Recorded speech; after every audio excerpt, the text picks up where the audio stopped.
Welcome to special analysis. నేను రమ్మ మండవ. ఈరోజు అనాలిసిస్లో భాగంగా మనం తీసుకోబోతున్న టాపిక్ ఏంటంటే అమరావతికి మోడీ పచ్చజెండా ఆ అడ్డంకి తొలగినట్లేనా అని చెప్పేసి నేను టైటిల్ పెట్టున్నాను. ఆ అంశం గురించి మనం మాట్లాడుతాం.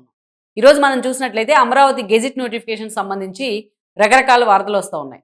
ఇటీవల కాలంలో ఈ అంశం మీద చాలా సీరియస్ చర్చ జరుగుతోంది. ప్రత్యేకించి నారాయణ ఈ రోజున మున్సిపల్ శాఖ మంత్రిగా ఉన్నారు. సిఆర్ఈని పర్యవేక్షిస్తూ ఉన్నారు. సో ఇటీవల కాలంలో అక్కడ రైతులు కొన్ని అంశాలకు సంబంధించి జరీ భూములు కావచ్చు, అదేవిధంగా చాలా అసైన్ ల్యాండ్స్ సంబంధించి కావచ్చు, అమరావతి రైతులు కానీ అమరావతి జేఏసీ నేతలు కానీ కొన్ని కంప్లైంట్స్ రైజ్ చేశారు. రైజ్ చేసిన క్రమంలో వాళ్ళు ముఖ్యమంత్రితో భేటీ కావాలని కూడా కోరడం జరిగింది. సో అధికారులు తమ మాట వింటలేదు అనే అంశాన్ని చాలా సీరియస్గా మీడియాకు కన్వే చేసే ప్రయత్నం చేశారు. తద్వారా అటు ప్రభుత్వాన్ని కూడా టచ్ చేసింది ఈ ఇష్యూ. ఈ క్రమంలోనే చంద్రబాబు నాయుడు సీరియస్గా వాళ్ళతోని భేటీ కావడం జరిగింది. ఒక్క రోజులో వాళ్ళ సమస్యలు పరిష్కరించే దిశగా ఆయన ఫోకస్ కూడా పెట్టే ప్రయత్నం చేశారు. సో చంద్రబాబు నాయుడుతో భేటీ అయిన తర్వాత ఆల్మోస్ట్ వాళ్ళ సమస్యలు సాల్వ్ అయినట్టుగానే వాళ్ళు భావిస్తూ వస్తూ ఉన్నారు. ఇంకా ఏదైతే ల్యాండ్ పూలింగ్ కూడా మేము సుముఖంగా ఉన్నాం అని చెప్పి కూడా వాళ్ళు ముందుకు రావడం జరిగింది. అయితే ఈ క్రమంలోనే ఈరోజు అటు నారాయణ మీద మరిన్ని బాధ్యతలు ఉన్నాయి. అదే సమయంలో చూసినట్లయితే ఆయన కమ్యూనికేషన్ విషయంలో జనానికి పెమ్మసాని చంద్రశేఖర్లో అంత అద్భుతంగా కన్వే చేయలేరు. అందుకే చంద్రబాబు నాయుడు ఈ విషయంలో ఈ బాధ్యతల్ని అమరావతి రైతుల్ని వాళ్ళందరినీ కూడా ఏకతాటిపైకి తెచ్చే బాధ్యత కానీ, అక్కడ సమస్యల్ని సాల్వ్ చేయించే బాధ్యత కానీ, అటు అధికారులతో సమన్వయం చేసుకోవడం, ఇటు రైతులతో కోఆర్డినేట్ చేసుకోవడం, ఈ బాధ్యత మొత్తాన్ని కూడా పెమ్మసాని చేతుల్లో పెడతాం జరిగింది. అక్కడ లోకల్గా ఆయన ఎంపీ కావడం, ఆయన లోకల్ వాడే కావడం, సో ఇవన్నీ కూడా పెమ్మసాని అటు మంచి కమ్యూనికేటర్గా ఉండడం, ఇవన్నీ కూడా రైతులతో అంత యాక్సెస్ కూడా లభించింది ఆయనకి. సో అందుకే ఈరోజు అంతా కూడా కూల్ అయిపోయారు పెమ్మసానికి ఆ బాధ్యతలు ఇచ్చిన తర్వాత. అయితే వన్స్ ఎప్పుడైతే ఈ బాధ్యతల్లోకి దిగారో అప్పుడు పెమ్మసాని నోట్లోంచి ముందుగా గెజిట్ నోటిఫికేషన్ మాట వచ్చింది. అమరావతిని పూర్తి స్థాయిలో కేంద్ర ప్రభుత్వం గుర్తించాలని, నిజాన్ని గుర్తించింది. ఎన్నోసార్లు పార్లమెంట్ వేదికగా కూడా ఇంక్లూడింగ్ జగన్మోహన్ రెడ్డి అమరావతిని తొక్కేయాలని ట్రై చేసిన ఎంపీలు అడిగిన క్వశ్చన్కి ఎన్నోసార్లు ఏపీ రాజధాని అమరావతి అని చెప్పి కూడా కేంద్రం తేల్చి చెప్పింది. అయితే రేపు ఫ్యూచర్లో జగన్ వచ్చినా, వాళ్ళ తాత వచ్చినా, ఇంకొకరు వచ్చినా ఎక్కడ కూడా అమరావతిని టచ్ చేయకుండా అలాగే అమరావతి రాష్ట్ర రాజధానిగా నిలిచిపోవాలంటే గెజిట్ నోటిఫికేషన్ తప్పనిసరి అనే చర్చ అయితే ఎప్పటి నుంచో ఉంది. అయితే దాన్ని ఎండార్స్ చేసే విధంగా అటు మోడీ కానీ, ఇటు చంద్రబాబు నాయుడు ప్రభుత్వం కానీ ఫోకస్ పెడుతున్న పరిస్థితి ఉంది.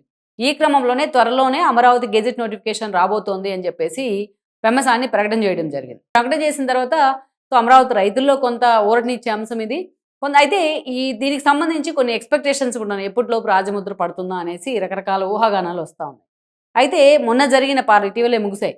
ఆ పార్లమెంట్ సమావేశాల్లోనే అమరావతికి సంబంధించి గెజిట్ నోటిఫికేషన్ వస్తుంది అనుకున్నారు అందరూ. ఎందుకంటే ముందుగా దాన్ని డ్రాఫ్ట్ తయారు చేయాలి. ఆ తర్వాత చూసినట్లయితే ఏదైతే ఉభయ సభలు కూడా దాన్ని ఆమోదించాలి. ఆ తర్వాత రాష్ట్రపతి దగ్గరికి వెళ్తుంది. రాష్ట్రపతి ఆమోదించిన తర్వాత కేంద్ర ప్రభుత్వం అప్పుడు దాన్ని ఒక గెజిట్ నోటిఫికేషన్ రూపంలో ఇస్తుందన్నమాట. ఇది ప్రొసీజర్. అయితే అందరూ అనుకున్నట్టు అంత హడావిడిగా, అంత హరీబరీగా మొన్నటి పార్లమెంట్ సమావేశాల్లో అయితే ఆ బిల్ పెట్టలేదు. అయితే దీనికి సంబంధించి వైఎస్ఆర్సీపీ దీన్ని ఒక బొంబాట్ చేసే ప్రయత్నం చేసింది. గెజిట్ నోటిఫికేషన్ ఇచ్చేందుకు, అంటే అమరావతి మీద రాజముద్ర వేసేందుకు అటు మోడీ కానీ, బీజేపీ పెద్దలు కానీ, కేంద్ర పెద్దలు కానీ సుముఖంగా లేరు అనే ప్రచారాన్ని, ఒక విష ప్రచారాన్ని అయితే తెర మీదకి తీసుకొచ్చింది. అయితే ఇక్కడ కొన్ని చిక్కుముళ్ళు ఉన్నాయనేది మొన్న జరిగిన చర్చ. ఎందుకంటే నిజానికి 2014 జూన్ 2వ తేదీ మనకి ఏదైతే తెలంగాణ రాష్ట్రం విభజన జరిగింది. అప్పుడే ఏదైతే ఉమ్మడి రాజధానికి సంబంధించి ఆ రోజు విభజన చట్టంలో చాలా క్యాటలారికల్గా 10 ఏళ్ల పాటు ఉమ్మడి రాజధానిగా హైదరాబాద్ ఉంటుంది 2 రాష్ట్రాలకు అని చెప్పేసి విభజన చట్టంలో దాన్ని పొందుపరచడం జరిగింది. అయితే ఇక్కడ మనం చూసినట్లయితే రాష్ట్రం విడిపోయిన తర్వాత తెలంగాణకి ఎన్నికలు జరిగే కేసీఆర్ సీఎం అయ్యారు. ఆంధ్రాకి ఎన్నికలు జరిగాయి, విజేత ఆంధ్రప్రదేశ్కి చంద్రబాబు నాయుడు సీఎం అయ్యారు. అయితే అయిన తర్వాత అప్పటికి ఇంకా ఆయన తెలంగాణలోనే ఉన్నారు. 2014లోనే ఆయన రాష్ట్రానికి అమరావతి రాజధానిగా ఉండాలి అని కూడా అనుకున్నారు. సో ఆ క్రమంలో ఆ ప్రొసీజర్స్ ఫాలో అయ్యే క్రమంలో అటు అసెంబ్లీ వేదికగా కూడా దాన్ని పూర్తి స్థాయిలో చట్టం చేసే ప్రయత్నం జరిగింది. సిఆర్డీఏ కూడా ఏర్పాటు చేయడం జరిగింది. ఆ రోజు ప్రతిపక్షంలో ఉన్న జగన్మోహన్ రెడ్డి కూడా దాన్ని ఆమోదించారు. అయితే ఇక 2015 అఫిషియల్గా 2015 అక్టోబర్ 22వ తేదీన మోడీ చేతుల మీదుగా అమరావతి రాజధానికి శంకుస్థాపన జరిగింది. కేసీఆర్ కూడా వచ్చారు ఆ రోజు చీఫ్ గెస్ట్గా. సో అలా అఫిషియల్గా అంటే ప్రభుత్వం అనౌన్స్ చేసింది 2014లోనే అమరావతి రాజధాని అని చెప్పేసి అసెంబ్లీ వేదికగా. కాదు దాన్ని అఫిషియల్గా అంటే శంకుస్థాపన జరిగింది 2015లో. ఇక్కడ చూస్తే మనం అమరావతి ఇక అప్పటి నుంచి కూడా అప్పుడు ఆ రోజు ఎన్డీఏలోనే ఉంది కాబట్టి టీడీపీ అమరావతి రాజధానికి కొన్ని నిధులు కూడా ఆ రోజు కేంద్రం ఇవ్వడం జరిగింది. ప్రభుత్వం వైపు నుంచి కూడా కొన్ని నిధులు ఇంకో రూపంలోనో రైతుల కంపెన్సేషన్ రూపంలోనో లేకపోతే అక్కడ ఎమ్యూనిటీస్ రూపంలోనో వాళ్ళకి ఖర్చు పెట్టిన పరిస్థితి ఉంది ఆ ప్రాంతంలో. సో ఇక్కడ మొన్న మనం చూస్తే అధికారంలోకి వచ్చిన తర్వాత కూటమి ప్రభుత్వం ఈరోజు మళ్ళా అమరావతి పునర్నిర్మాణం పేరుతో మరొకసారి దానికి శంకుస్థాపన చేయడం జరిగింది. మోడీ కూడా ఆ కార్యక్రమంలో పాల్గొన్నారు. ఈరోజు అమరావతిని మళ్ళా రీకాల్ చేయడం కోసం మోడీ నిధులు కూడా ఇస్తా ఉన్నారు.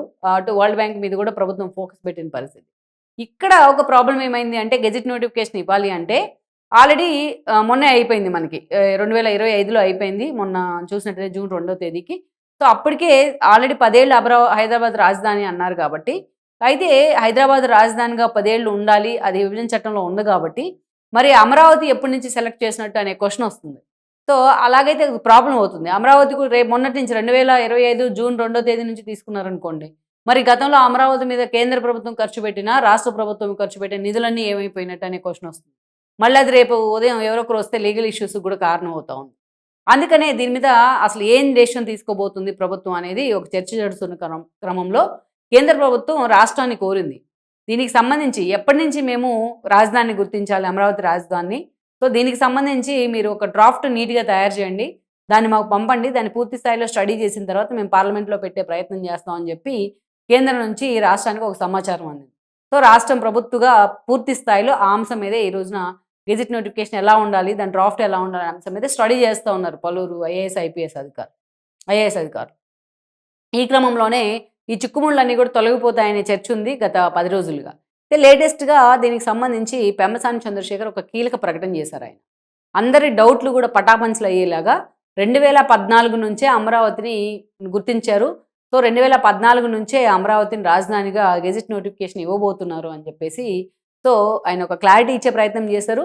అంటే భవిష్యత్తులో కూడా ఎలాంటి లీగల్ ఇష్యూస్కి కానీ ఎలాంటి అనుమానాలకు కానీ తావివ్వకుండా సో 2014 నుంచే అంటే డేట్ మరి జూన్ 2 అంటే ఆ రోజు తెలంగాణ బిల్లు పెట్టింది, తెలంగాణ ఏర్పడిన రోజు అది. మరి అప్పటి నుంచి విభజన చట్టం ఏర్పాటు చేసిన ఆ రోజు నుంచి అమరావతిని రాజధానిగా గుర్తిస్తారా, లేకపోతే 2014 ఆల్రెడీ గవర్నమెంట్ ఫామ్ అయిన తర్వాత చంద్రబాబు నాయుడు అమరావతిని రాజధానిగా గుర్తించే ప్రయత్నం చేశారు ఆయన ప్రభుత్వం. మరి అప్పటి నుంచి తీసుకుంటారా అనేది ఒక క్లారిటీ రావాల్సి ఉంది ఈ అంశం మీద. కానీ 2014 అంటే రాష్ట్రం విడిపోయి 2 రాష్ట్రాలు విడిపోయి ఏదైతే జనరల్ ఎలక్షన్స్ జరిగిన సందర్భాన్నే అమరావతిని రాజధానిగా నిర్ణయించిన సందర్భంగా కేంద్ర ప్రభుత్వం తీసుకోబోతోంది. ఇదే జరిగితే ఎలాంటి లీగల్ ఇష్యూస్ కూడా భవిష్యత్తులో చోటుండే అవకాశం ఉండదు. సో మొత్తానికి కూడా ఇప్పటిదాకా 1-2 చిక్కుముడులు ఉన్నాయనుకుంటా ఉన్నారు ఈ అంశానికి సంబంధించి. సో అమరావతికి సంబంధించి ఆ చిక్కుముడులు కూడా పూర్తి స్థాయిలో క్లియర్ అయినట్టే. వచ్చే పార్లమెంట్ సమావేశాల్లోనే ఈ బిల్లు కూడా పెట్టబోతా ఉన్నారు అనేది నాకున్న సమాచారం. సో మొత్తానికైతే మోడీ చేతుల మీదుగా అమరావతికి రాజముద్ర పడినట్టే అని మనం అనుకోవచ్చు. Please share, like and subscribe R24 Telugu YouTube channel.